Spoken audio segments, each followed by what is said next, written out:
Friends, ఇవాళ మా హస్బెండ్కి నేనేం లంచ్ ప్యాక్ చేశాను రండి చూద్దాం. సో రైస్ కుక్కర్లో రైస్ పెట్టేశాను అండ్ అన్ని ఐటమ్స్ కుక్ చేసేసాను అండ్ కిచెన్ కూడా ఆల్మోస్ట్ కొంచెం క్లీన్ చేశాను. అండ్ ఇక్కడ చూడండి సామాన్లు ఉన్నాయి, అవన్నీ కడగాలి. ఇప్పుడు రండి లంచ్ ఏం చేశానో చూద్దాం రండి. సో ఇది puliyogare and aloo fry, curd rice. So puliyogare వచ్చి లైక్ ప్యాకెట్ది యూస్ చేశాను, ఐడి పులియోగరే. సో ఇది ఫస్ట్ టైం నేను యూస్ చేసేది, ఎలా ఉంటుందో తెలీదు. బట్ కొంచెం టేస్ట్ చేస్తే యావరేజ్గానే అనిపించింది.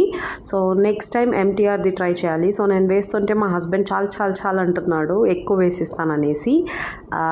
దాని తర్వాత ఆలూ ఫ్రై సూపర్ యమ్మీగా ఉన్నింది. నేను చేసేటప్పుడే టేస్ట్ చేసేసాను. సో మా హస్బెండ్కి ఇస్తున్నాను ఎలా ఉంది టేస్ట్ చేసి చెప్పు అనేసి. కొంచెం సో గరటతోనే తినిపిస్తున్నానని మురుస్తున్నాడు నన్ను. సో నేను వచ్చి ఓకే ఫైన్ టేస్ట్ చేయని ఇచ్చాను. సో ఇదే ఇవాల్టి లంచ్. మీరేం చేశారు కామెంట్